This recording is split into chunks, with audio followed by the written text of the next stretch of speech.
All right, good morning.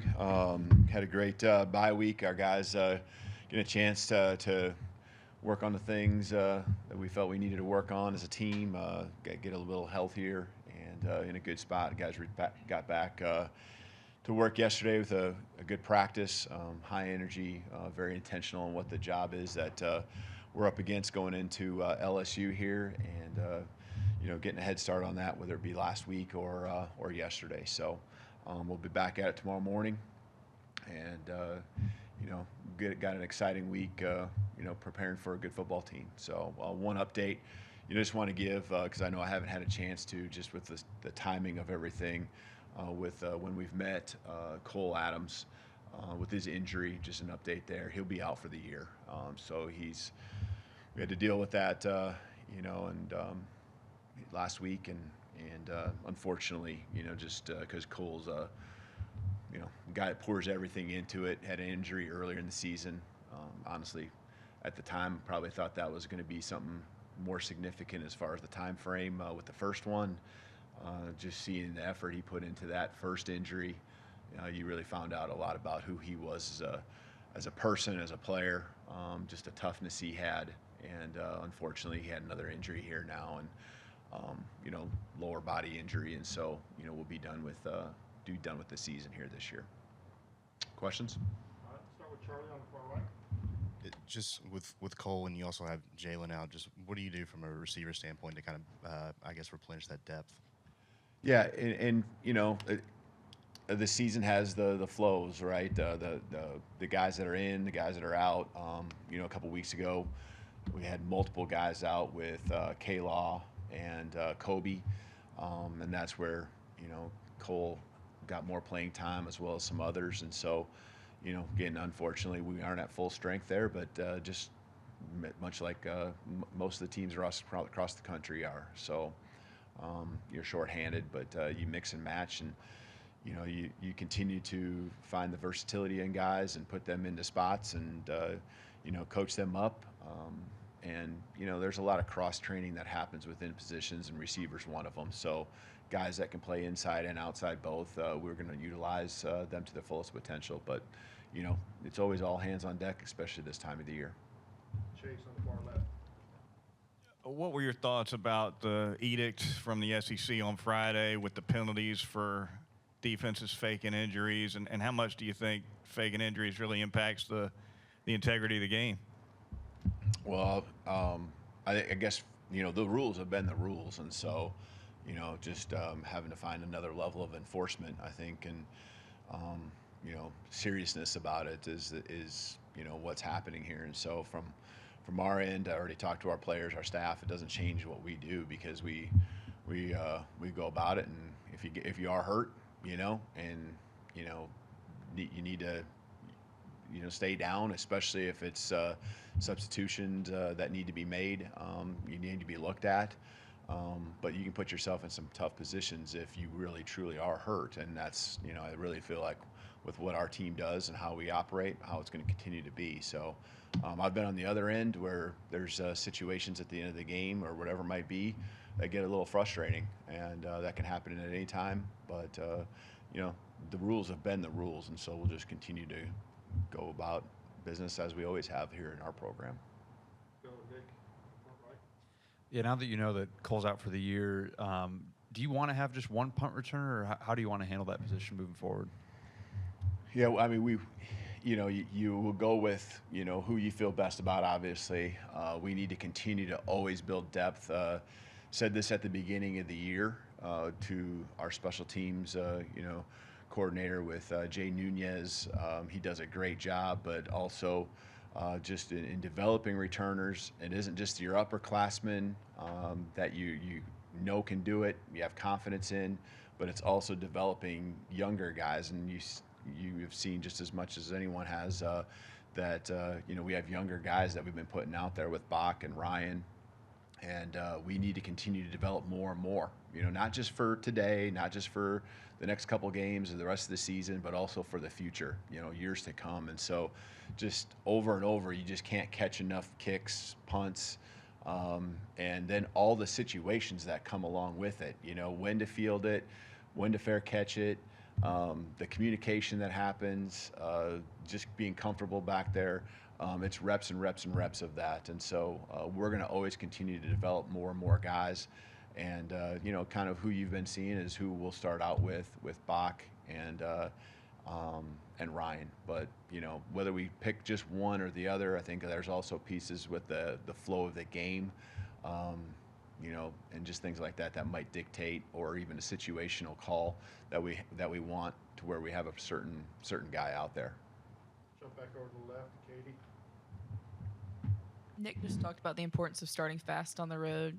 Vanderbilt, it was a pick six first offensive possession. Tennessee 3 and out. So just in general on offense on the road, how important is it to start fast? Then specifically kind of with this game this weekend. Yeah, certainly, and that's something we're always preaching. And unfortunately, as you mentioned in those two games, we haven't done that. And there's been a lot of in the Vanderbilt game, I think we quickly got going, had success.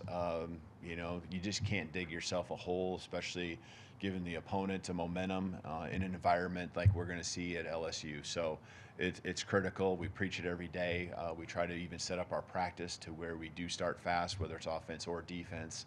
And, we didn't get that done the last two road games, as you mentioned. So always an emphasis on that, but really it comes back to not really, the guys are trying. It's just a matter of, doing things that you do well, going out there and executing.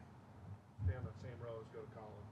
Hey, Kalen, I'm curious what you've seen out of Elijah Pritchett at right tackle recently.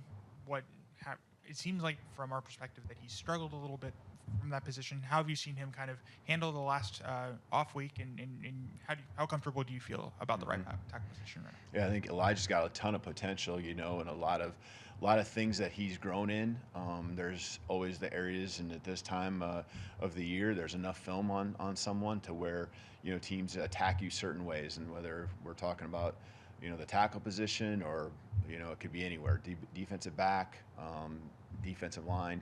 You put on film as a team, as an individual, the things that opponents are going to look at, and so.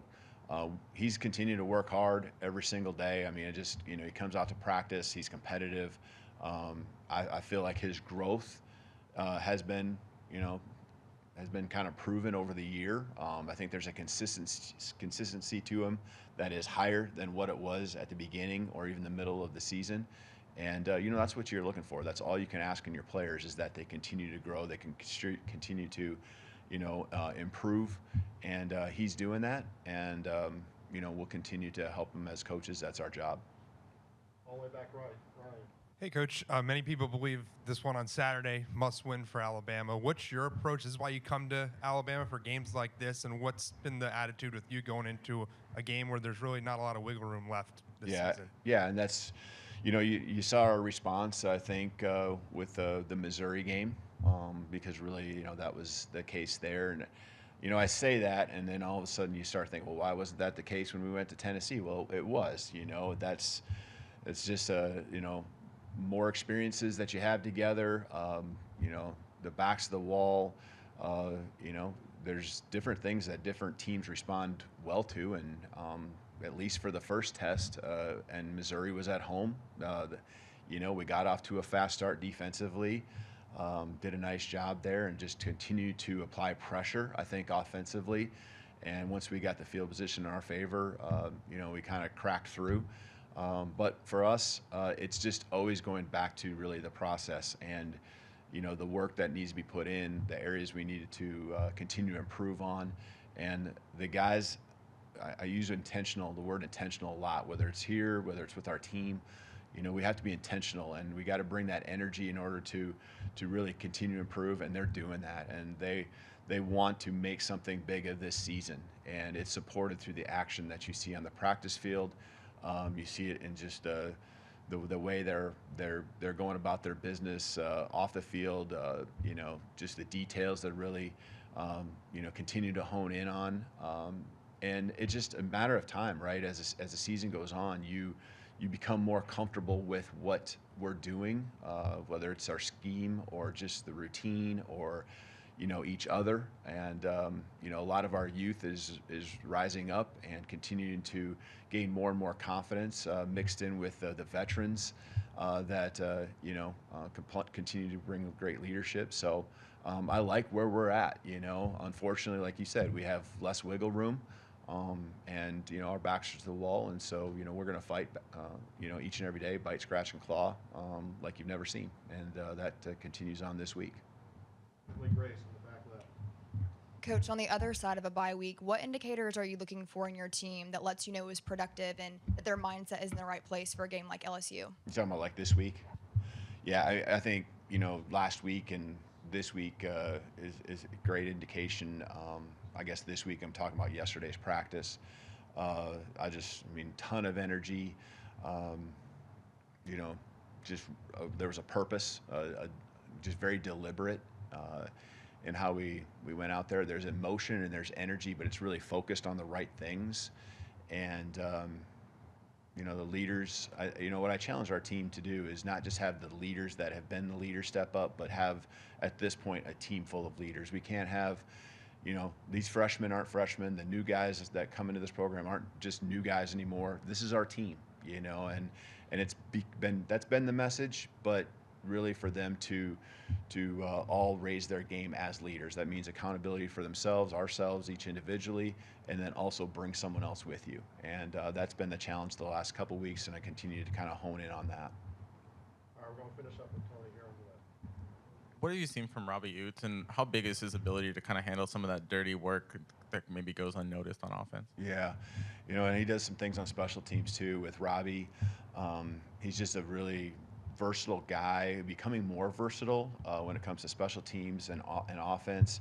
I think he's one of those guys that when you talk about the reps that you've had now in our offense and how we teach things and just getting used to the locations that we're going to put him as I guess a tight end, but even in a fullback role, the spots that we put him all over on the field, the reps have helped him really develop and grow. And now you see him not just going out there and trying to execute what's on paper and what the play's supposed to be, but he's actually going out there and making plays.